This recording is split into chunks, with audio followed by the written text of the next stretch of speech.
All right, we are making a picture of 3 trees today, fall trees, and we're going to be using warm and cool colors for this. So we're going to start with pencil first and our name at the bottom.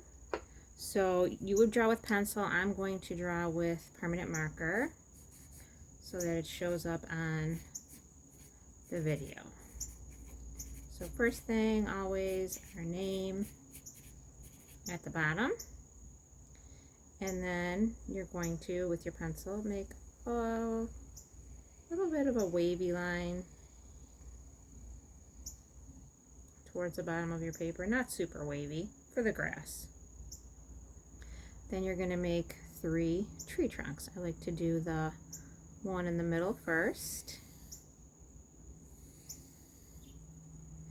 and then one on each side. So the ones on the sides might be a little bit shorter. Usually the one in the middle is going to be the tallest one. And then you're going to make some branches. Maybe 4 or 5 coming off of each one.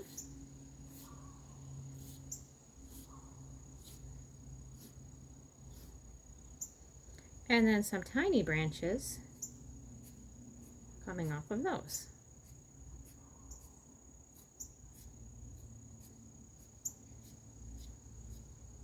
And again, all in pencil first.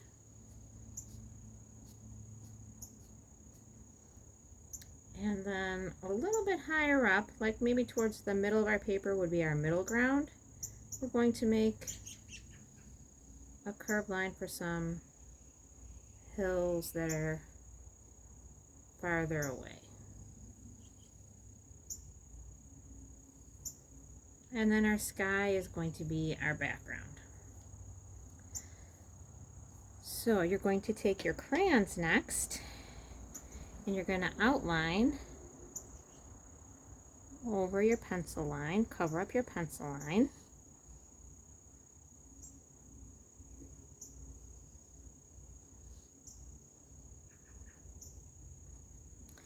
So green for my grass.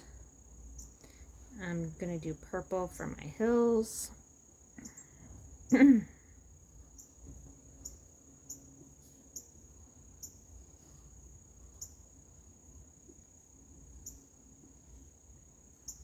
my sky will be blue. And then my trees, brown or gray or black, or maybe all 3 or 2 of those. Tracing over our branches.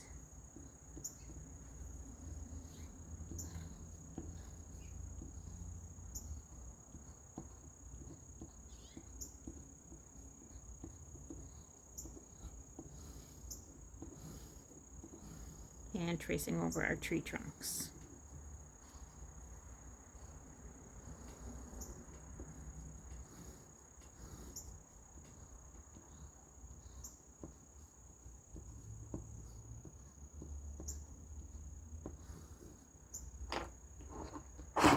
And then I also blended in a little bit of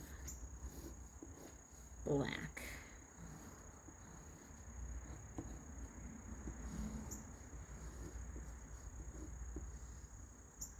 For the bark of the tree. Okay, and our artist for this would probably be Paul Cezanne, because he used warm and cool colors in his artwork. So our next step is the painting part. So I'm going to use mostly the tempera paints, the liquid tempera paints, except I don't have all the colors that I need, so I'm going to have to supplement because I'm at home. So I'm going to take my brush out of the water. Remember, just move it along the inside of the cup, no tapping, because that splashes the water and the paints, and it makes noise. We don't need to make noise when we're painting. We want to be nice and peaceful and quiet. So I'm going to take some green And remember, I don't load up my whole brush. I just get a little bit on the end there. And then I'm gonna just dab on some paint for my grass.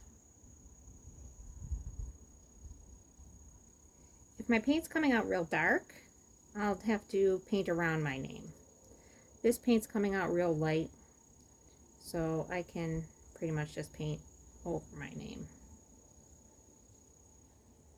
Depends on how your paint is. Okay, I'm going to clean out my brush.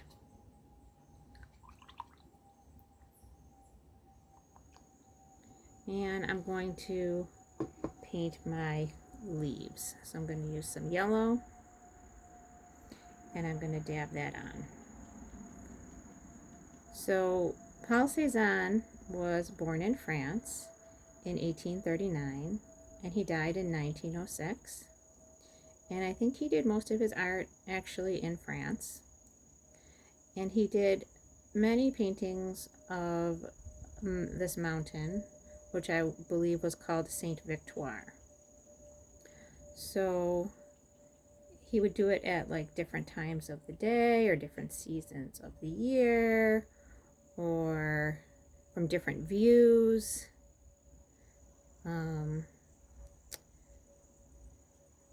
And that's something that was pretty common with Impressionist painters.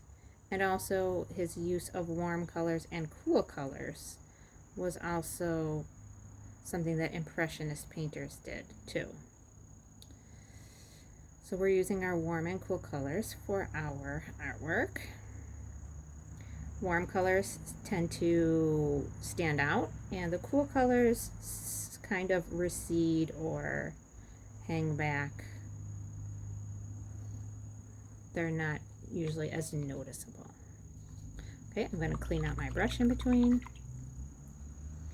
and I'm going to get a little bit of my red paint. Remember, I try to keep my paint down at the brush part.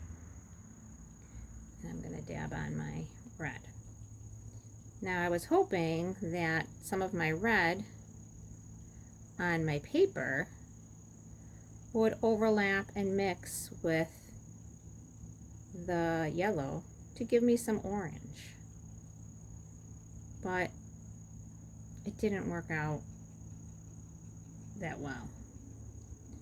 So I got some other orange paint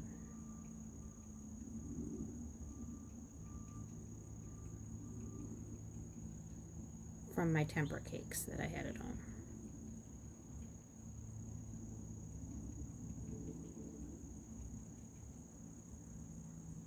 So Paul Cezanne's artwork wasn't as maybe soft looking as the Impressionist painters like Claude Monet. His art was more solid and flatter looking, so his artwork is sometimes considered more of a post-Impressionist painter rather than the Impressionism. More solid looking, more flatter looking, but he was still expressing his feelings through his art. So I'm going to clean out my brush and get some orange.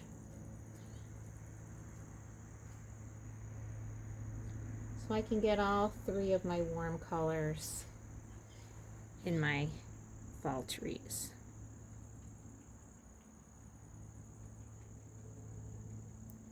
So Paul Cezanne did a lot of landscapes, and he also painted portraits and still lifes, and he was true to his own kind of style, which was not realism, but was not exactly just Impressionism.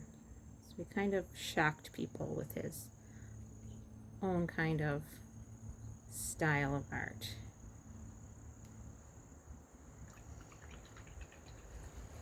Okay, I'm going to get a little bit of purple.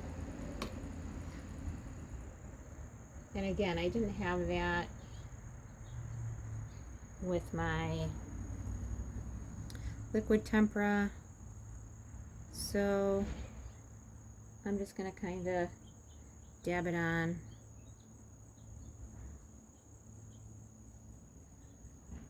With my Tempera Cake purple.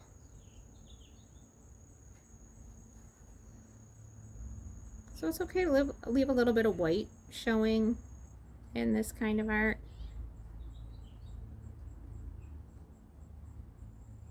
Impressionist painters painted more quickly. They didn't worry about every little tiny detail. You don't have to worry so much about staying inside the lines.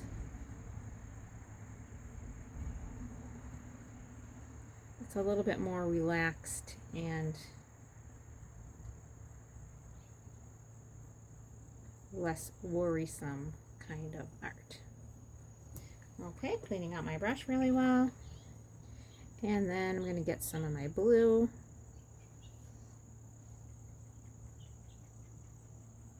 And I'm just going to try to fill in my sky wherever I can. So I'm going to try to keep it separate from my leaves. Just sort of dab around them. And your crayon line should still show because the wax in the crayons shouldn't mix with the water and the paints for the wax resist effect. And if you have any space up high on your paper where your sky might be peeking through, might want to dab a little bit of blue through there. So we've got our foreground, which is our grass, our middle ground, which is our purple, and then way far away our background, which is the sky. All right, and I hope yours turns out just beautifully for you.